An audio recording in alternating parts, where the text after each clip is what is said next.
Ici, comme nous avons eu l'habitude de le dire avec Claude, Nicolas et tant d'autres pendant la campagne des régionales, la Renaissance n'est pas qu'une époque, une nostalgie ou un rêve d'enluminure. Ici, la Renaissance est un caractère, une volonté, un tempérament et une politique. Ici, bienvenue donc dans le Loir-et-Cher, cette terre de contraste et de caractère, où vous accueillent tour à tour le père Chevant-Demoy et Pascal Brindot, qui nous fait l'amitié et l'honneur de nous accueillir dans sa belle ville, la Loire blésoise et Nicolas Perruchot, compagnons de combat et de reconquête, notre chère Sologne, la vallée du Cher et Patrice Martin-Lalande, à qui je veux exprimer publiquement ma gratitude, et puis tous nos amis parlementaires, nos nombreux élus, si nombreux, au premier rang desquels siège Maurice Leroy, l'affranchi, homme de synthèse et d'enracinement.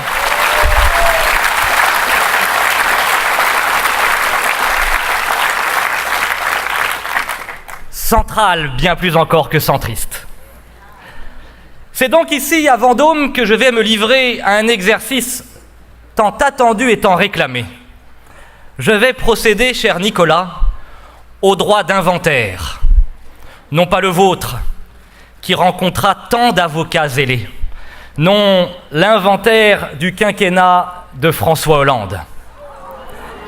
Et je dois dire avec une certaine gourmandise que cet exercice a l'avantage de la concision. Car en somme, il n'aura manqué que deux qualités à François Hollande pour être un bon chef de l'État. Qu'il fût un chef et qu'il y eût un État. Car où est le chef quand en 5 années la France fut mise à genoux? Où est le chef quand il ne cesse de pleuvoir sur la France?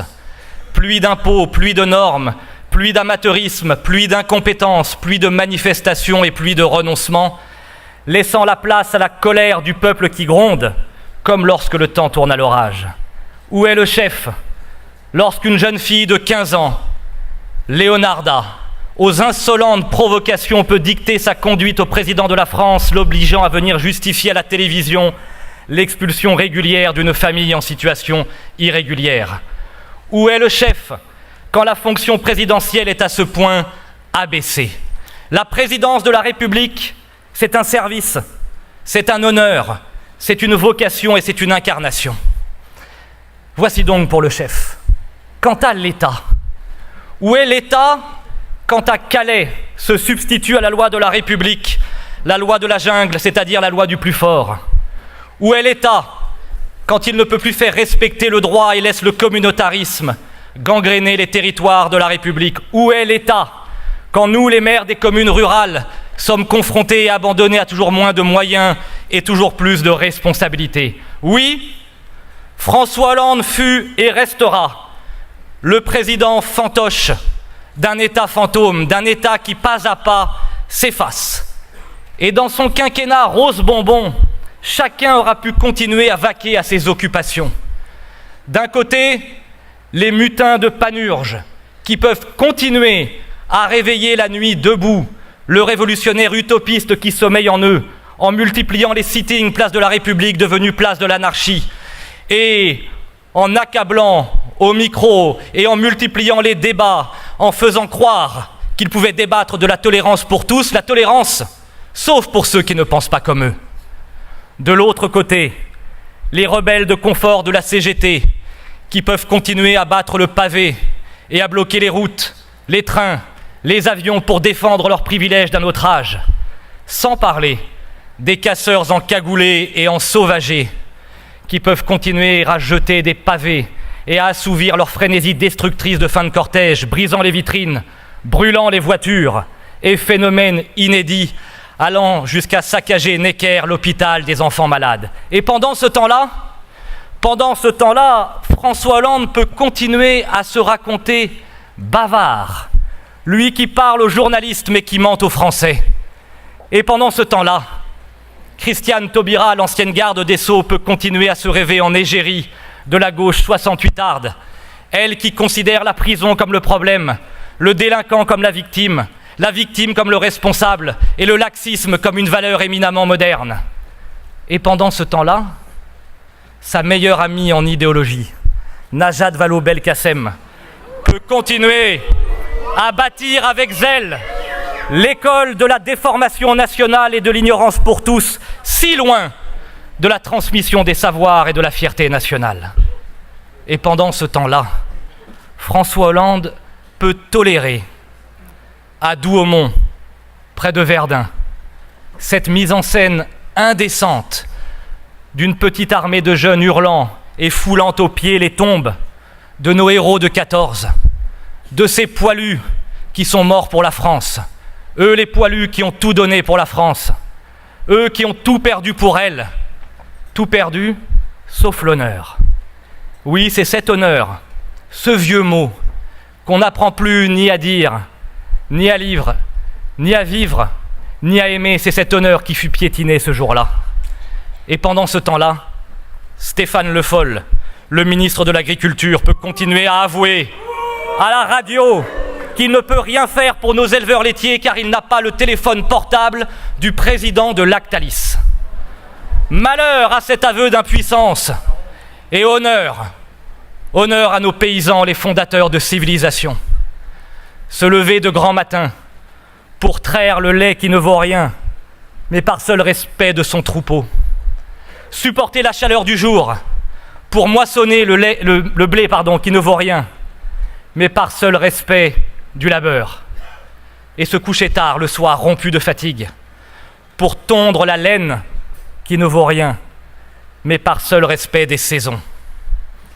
Oui, il y a dans ces actes du quotidien le sens du sacré qui fait appel à l'âme d'un peuple, à son génie, à sa force, à sa survie. Et cher Nicolas, le grand débat qui vient sur la grandeur de la France, que vous portez avec tant de conviction et d'enthousiasme, ne pourra pas ignorer notre agriculture. Oui, vous l'aurez compris, avec François Hollande, ce n'est pas tant l'état d'urgence qu'il faudrait instaurer que l'urgence d'un État qu'il faudra rétablir. La France n'a pas besoin d'une simple cohabitation, d'une simple alternance, de ce petit mouvement de balancier qui depuis trop longtemps vire de droite à gauche et de gauche à droite, repeignant les façades, mais laissant la maison s'écrouler. Il nous faut, et c'est là l'essentiel, une mobilisation générale et un sursaut intérieur. Car à quoi bon un président s'il n'y a plus de nation? À quoi bon un projet politique s'il n'y a plus de peuple? À quoi bon un niveau de vie amélioré s'il n'y a plus de mode de vie partagé? À quoi bon confier le pouvoir à ceux qui ne l'exercent plus? À quoi bon le confier à ceux qui préfèrent les commémorations, les inaugurations, les bavardages et les illusions? Oui, nous devons retrouver la volonté d'agir, de décider, de commander, de gouverner. Nous devons retrouver la maîtrise de notre destin et notre souveraineté. Nous devons retrouver un chef et un État, et ce chef, c'est vous, cher Nicolas Sarkozy. C'est vous,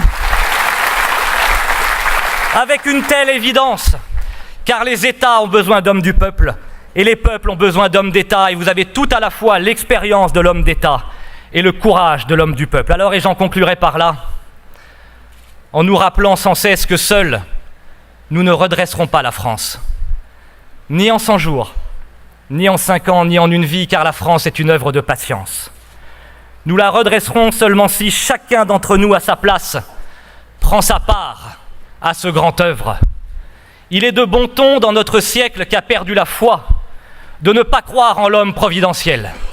Eh bien moi j'y crois, pas une fois mais des millions de fois, car sommeille en chacun d'entre nous un homme ou une femme providentielle, une personnalité unique, aux talents irremplaçables, qui reçoit un appel particulier pour une mission particulière.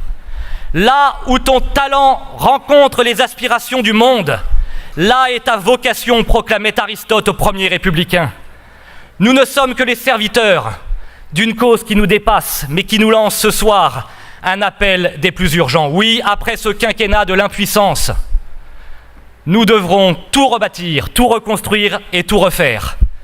Par amour de la France, un amour de conquête, celui de la fierté du pacte séculaire que la France a noué avec la liberté du monde, et un amour de tendresse, car les temps troublés que nous vivons nous font prendre conscience que la France est mortelle. La primaire, c'est maintenant. La présidentielle, c'est maintenant. La France, c'est maintenant. C'est donc maintenant que vous devez vous engager aux côtés de Nicolas Sarkozy pour assurer et garantir les retrouvailles de la France et de la grandeur. Le chantier est immense, mais il en vaut la peine. Car dans l'histoire et dans le monde, la France est le pays capable des plus grands sursauts et des exploits inattendus.